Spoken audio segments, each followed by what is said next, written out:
Hello बच्चों, स्वागत है आपका आपके अपने YouTube channel chemistry with Teju sir पर। बच्चों, 10th क्लास के लेसन कार्बन एवं इसके यौगिक का आज 7वां एपिसोड है, जिसमें हम कार्बनिक यौगिकों के व्युत्पन्न नाम पढ़ेंगे। इससे पहले हम छठे एपिसोड में कार्बनिक यौगिकों के रूढ़ नाम हम पढ़ चुके हैं। आज पढ़ेंगे कार्बनिक यौगिकों के व्युत्पन्न नाम।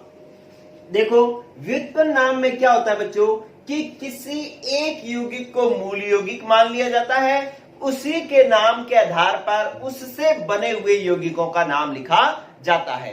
देखिए किस प्रकार से, जैसे मैं पहला एक उदाहरण लिख रहा हूं, उससे से आपको बात समझ में आएगी। जैसे मैंने लिखा कि जो एक मेरे पास मूल यौगिक है CH4, कौन है? CH4, जिसका नाम है बच्चों मैथेन। इसका नाम क्या है? मैथेन। ठीक है, इसी से ही अगर कोई दूसरा यौगिक बना हुआ है तो इसी के आधार पर इसका नाम लिखा जाएगा। किस तरीके से? जैसे देखो, ये रहा मेरे पास मैथेन, C और इसके साथ 4 हाइड्रोजन जुड़ जाएंगे तो ये हमारे पास क्या हो जाता है बच्चों? मैथेन हो जाता है। ये है हमारे पास मैथेन।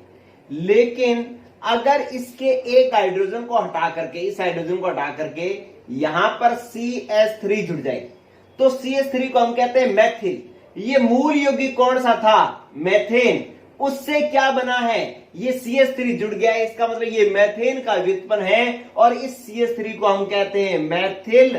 तो अपने पास नाम बन जाएगा मैथेन।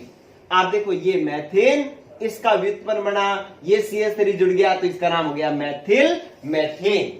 ठीक है बच्चों, अगर एक और एग्जांपल देखो कि ये मेरे पास था CH, H, OH और H, ये मूल यौगिक है, इसका नाम क्या हो गया? मैथेन। क्या नाम हो गया? मैथेन। अब हम क्या करेंगे कि इसके हाइड्रोजन को हटा करके एक CH3 जोड़ा और इसके हाइड्रोजन को हटा करके एक और CH3 जोड़ दिया, इस हाइड्रोजन को हटा करके एक और CH3 जोड़ दिया। ठीक है, तो मूल तो मैथेन ही था, उसके साथ 3 मैथिल जुड़ गए हैं। 3 मैथिल जुड़े हुए तो 3 को हम कहते हैं ट्राई, और मैथिल समूह जुड़े हैं इसलिए इसको कहेंगे मैथिल। तो इसका पूरा नाम हो जाएगा try Maithil methane. Try Maithil methane. समझ पा रहे हैं बच्चों कि जो मूल यौगिक है उसका नाम लिख लिया। अब इससे जो यौगिक बनेंगे, इससे जो दूसरे यौगिक बनेंगे, कैसे बने? इसके हाइड्रोजन को हटा करके CH3 जोड़ दिया तो नया यौगिक बन गया। किससे बना है? मैथेन से। तो इसका नाम हो जाएगा मैथिल, और ये मूल तो मैथेन है ही, तो मैथिल मैथेन। इस मैथेन के साथ 3 मैथिल समूह जोड़ दिए तो ट्राई मैथिल मैथेन। ये हो गया बच्चों एक एग्जाम्पल।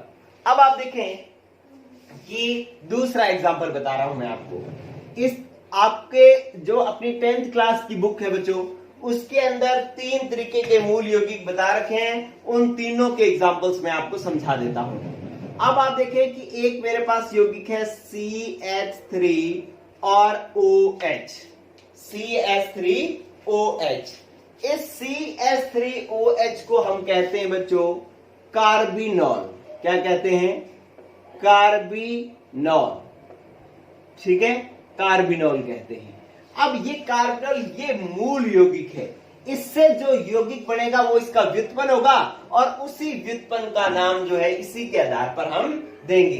कैसे? पहला एग्जांपल देखो कि इस CH3 को, ये इस C के साथ में एक तो OH जुड़ा हुआ है और 3 हाइड्रोजन जुड़े हुए हैं, तो ये लो 1 हाइड्रोजन, 2 हाइड्रोजन, 3 हाइड्रोजन। ठीक है, तो इसका नाम हो गया हमारे पास कार्बिनॉल। कार्बिनॉल। अब क्या हो गया कि इसके एक हाइड्रोजन को हटा करके इसका व्युत्पन्न बना दिया मैंने, CH3 जोड़ दिया। तो अब CH3 को आप क्या कहते हो? मैथिल। तो इसका नाम हो जाएगा मैथिल कार्बिनॉल। मैथिल कार्बिनॉल। अब आप देखिए फिर कि मैंने यूं लगाया, इसके साथ 3 हाइड्रोजन और एक OH। देखो, कार्बन के साथ 3 हाइड्रोजन और एक OH, इसको हम क्या कहते हैं? कार्बिनॉल। तो ये तो हमारे पास कार्बिनॉल है ही। अब आप देखो कि इसका व्युत्पन्न बना रहा हूं मैं, यहां पर मैंने जोड़ा CH2 और CH3, मतलब CH2 जोड़ दिया।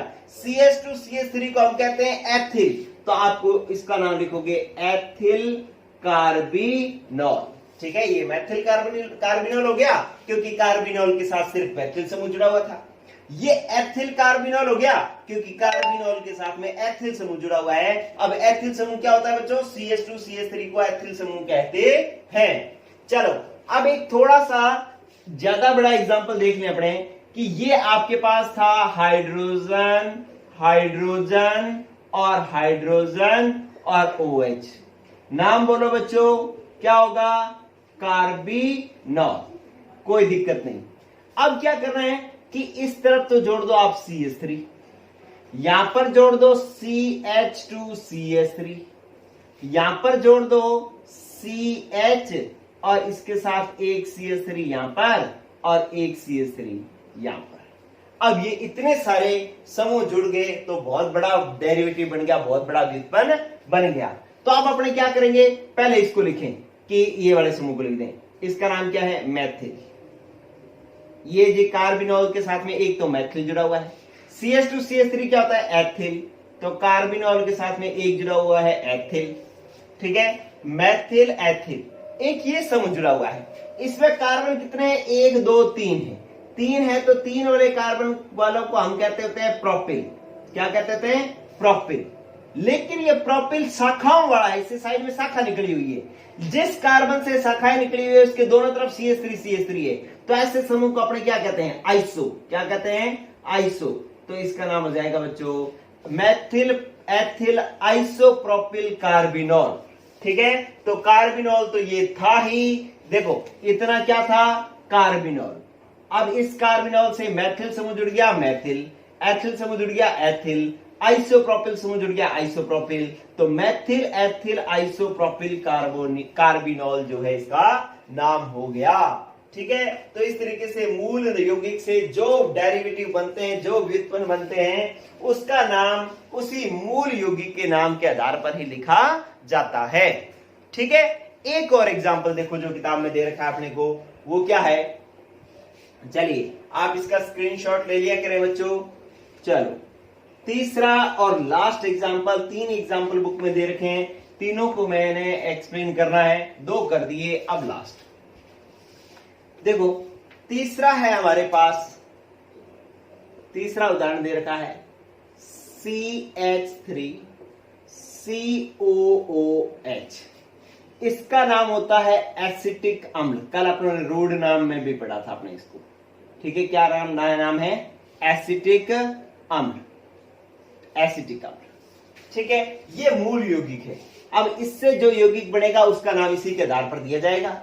अब क्या करो आप लिखा COOH, यहां पर कार्बन और इससे 3 हाइड्रोजन जुड़े हुए हैं, तो मैंने जोड़ दिए 3 हाइड्रोजन, H और H। तो ये तो इसका नाम तो है एसिटिक अम्ल, हमें कोई दिक्कत नहीं है, इसको तो हम एसिटिक अम्ल कहते हैं। लेकिन अगर इस एसिटिक अम्ल के यहां पर हाइड्रोजन को हटा करके इसका डेरिवेटिव बना दिया, व्युत्पन्न बना दिया, CH3 जोड़ दिया मैंने, अब CH3 को आप क्या कहते हो? मैथिल। तो इसका नाम हो जाएगा मैथिल एसिटिक अम्ल, मैथिल एसिटिक अम्ल। और अगर ये मैंने इस तरीके से रखा, इसके साथ 3 हाइड्रोजन और COOH। ठीक है, अब मैंने क्या किया, इसका मूल नाम क्या हुआ? CH3COOH को मूल नाम क्या लिखते हैं अपने? एसिटिक अम्ल, एसिटिक अम्ल। ठीक है, अब इस एसिटिक अम्ल के हाइड्रोजन को हटा करके मैं यहां पर CH2CH3 जोड़ दूं, तो इस समूह को CH2CH3 समूह को क्या कहते हैं बच्चों? अभी बहुत बार बता दिया मैंने, अब आपको पता लगने लग जाना चाहिए। CH2CH3 को हम कहते हैं एथिल। क्या कहते हैं? एथिल। तो इसका नाम हो जाएगा एथिल एसिटिक अम्ल। ठीक है, तो इस तरीके से इसके व्युत्पन्न नाम लिखे जाएंगे। एक और देखो आप, फिर मैंने बनाया कि CH H और COOH। अब ये क्या है? CH3COOH है, नाम क्या होगा? एसिटिक अम्ल, मूल नाम एसिटिक अम्ल, एसिटिक अम्ल। अब इस एसिटिक अम्ल का व्युत्पन्न बनाया, यहां पर मैंने कर दिया इसको CH, इसके साथ जोड़ दिया CH3 और इसके साथ जोड़ दिया CH3। ठीक है, तो इस एसिटिक अम्ल के साथ मैंने 3 कार्बन जोड़ दिए, 1 2 3 जोड़ दिए, तो 3 कार्बन को हम क्या कहते हैं? प्रोपिल। क्या कहते हैं? प्रोपिल। ठीक है, ये हो गया हमारे पास प्रोपिल। लेकिन कौन सा प्रोपिल है? शाखा वाला प्रोपिल है। देखो ये सीधा चल रहा था, 1 2 3 4 सीधी श्रृंखला चल रही थी, लेकिन ये साइड में क्या निकल गई? शाखा। और शाखा वाले कार्बन के दोनों तरफ क्या है? CH3 है, तो क्या लगेगा? आइसो। तो इसका नाम हो जाएगा आइसोप्रोपिल एसिटिक अम्ल। ठीक है बच्चों, तो ये भी आप स्क्रीनशॉट ले लें। और इस तरीके से ये जो बुक में जितने एग्जांपल्स दिए हुए थे व्युत्पन्न नाम के, वो सारे हुए कंप्लीट। ठीक है बच्चों, कल से हम शुरू करेंगे IUPAC नाम, जो कि बहुत महत्वपूर्ण है। आज के लिए इतना ही। गुड लक बच्चों, पढ़ते रहो।